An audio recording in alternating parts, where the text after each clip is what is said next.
Bem, pessoal, continuando um pouco aquela aula de fisiologia nasocinusal, eu disse para vocês que a gente ia comentar um pouquinho sobre como funciona o olfato, né?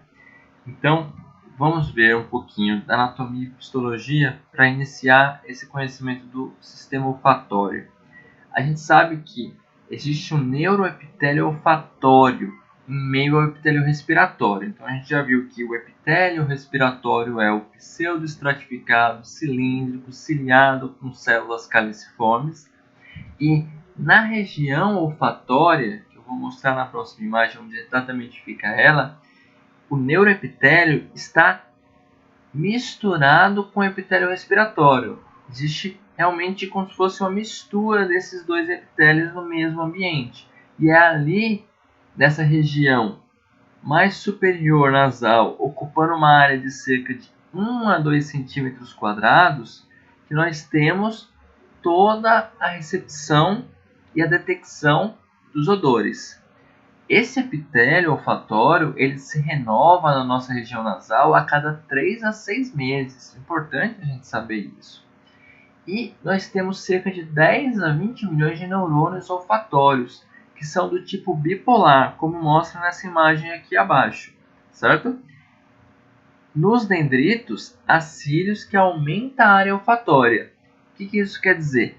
Nesses dendritos, nós temos cílios que aumentam ainda mais a área olfatória, a área na qual a gente consegue ter receptores, no qual a gente pode perceber os cheiros.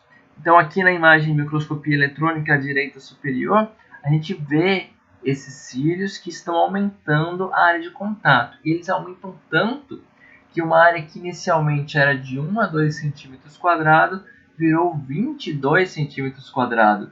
Então é um aumento expressivo de cerca de 20 vezes, certo? Então cada neurônio ele expressa apenas um receptor, isso é importante que vocês saibam. Então cada neurônio ele faz uma produção sináptica sempre do mesmo receptor, que vai dar sempre a mesma estímulo no córtex cerebral, tá certo? Nós temos uma capacidade mínima de detecção de até 10 mil odores, mas podemos chegar até 1 bilhão de odores, independente da espécie do ser humano, da espécie de animais que a gente está falando, tá certo? Então, aqui na anatomia, na região, a gente entra na cavidade nasal, temos as conchas nasais, e lá na região superior nós temos o bulbo olfatório.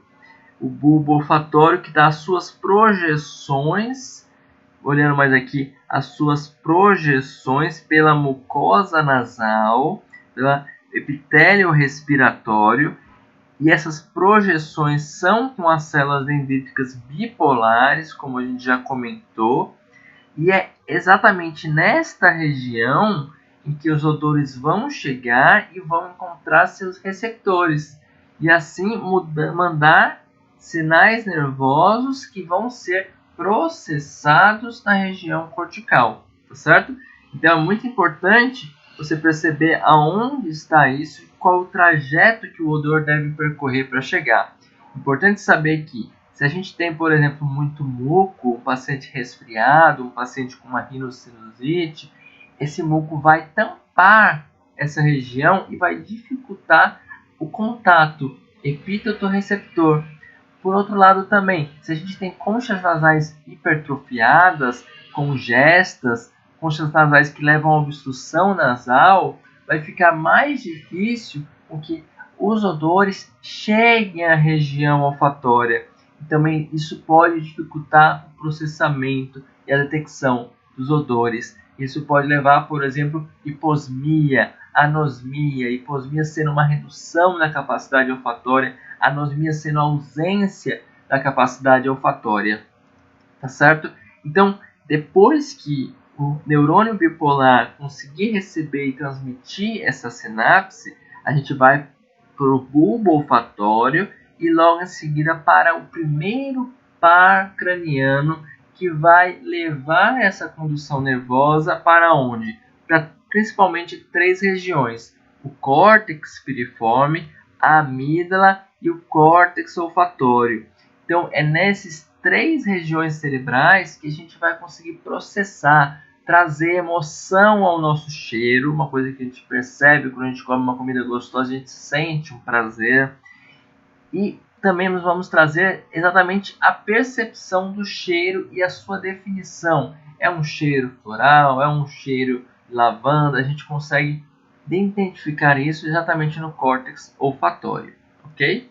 Então, como é que realmente esse receptor, esse epíteto, esse odor consegue estimular o impulso nervoso? A gente tem vários odores, odor 1, odor 2, e esses odores têm seus epítetos. Então, na verdade, é uma molécula grande, complexa, e nessa complexidade ela tem várias regiões da molécula que podem se encaixar com o receptor do neurônio, certo? Então, um odor 1 ele tem vários epítetos, um odor 2 tem vários epítetos.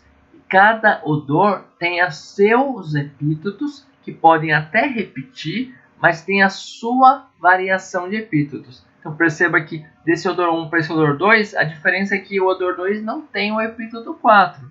Mas cada um desses vai representar um cheiro diferente, porque exatamente todos os epítetos em conjunto que vão gerar o odor propriamente dito. Não é apenas um encaixe de um epíteto, ok? Então como é que isso acontece? A gente sabe que um neurônio bipolar expressa apenas um receptor, e quando ele identifica um epíteto, ele vai fazer um ATP virar AMP e vai liberar uma proteína G. Essa proteína G, ela vai ser essencial para o quê? Para a ativação de um canal de sódio e cálcio, tá certo? E potássio. E isso vai acontecer o quê? Dentro do neurônio, a gente tem uma maior concentração de sódio e uma menor concentração de... a gente tem dentro do neurônio uma maior concentração de potássio, e fora do neurônio, no meio extracelular, nós temos uma maior concentração de sódio e cálcio. Então, com a proteína G, a gente faz o quê? Que uma proteína facilitadora permita a despolarização do neurônio, que é o influxo de potássio para fora da célula e o influxo de sódio e cálcio para dentro da célula. Essa mudança de íons gera uma despolarização, gera uma diferença de potencial, que vai gerar exatamente o impulso nervoso. Então é exatamente nesse encontro receptor-epíteto que nós vamos ter o quê? Uma despolarização e gerando um impulso nervoso específico, porque cada neurônio é um receptor. Então a gente vai ter uma resposta específica que vai ser direcionada ao córtex cerebral, ok? E por fim, só para a gente entender uma analogia que eu acho que pode ser interessante para facilitar a compreensão. Lembre de um teclado, de um piano. Nós temos uma quantidade de teclas limitadas, né? Nós temos uma quantidade de receptores limitados. Entretanto, quando a gente usa diferentes teclas ao mesmo tempo, a gente aumenta muito a possibilidade sonora que a gente pode produzir. Então, uma tecla vai emitir o mesmo som, agora duas teclas ao mesmo tempo emitem um som diferente, três ao mesmo tempo, um som diferente, três ao mesmo tempo, só que diferente das primeiras três, um novo som. Então é da forma semelhante que funciona os odores, porque a gente tem um número limitado de receptores, mas a maneira com a qual eles podem ser expressos, eles podem ser ativados da mesma forma, ao mesmo tempo, pode variar muito. Às vezes é só 3 epítetos, às vezes são 4 epítetos, e essa variação produz várias interpretações de cheiros, da mesma forma que eu posso fazer várias apresentações sonoras com um número limitado de teclas. Então é basicamente assim que a gente consegue ter uma gama enorme de odores com um número limitado de receptores. Tá certo? Espero que tenham entendido um pouquinho mais de como funciona a fisiologia do olfato. Obrigado.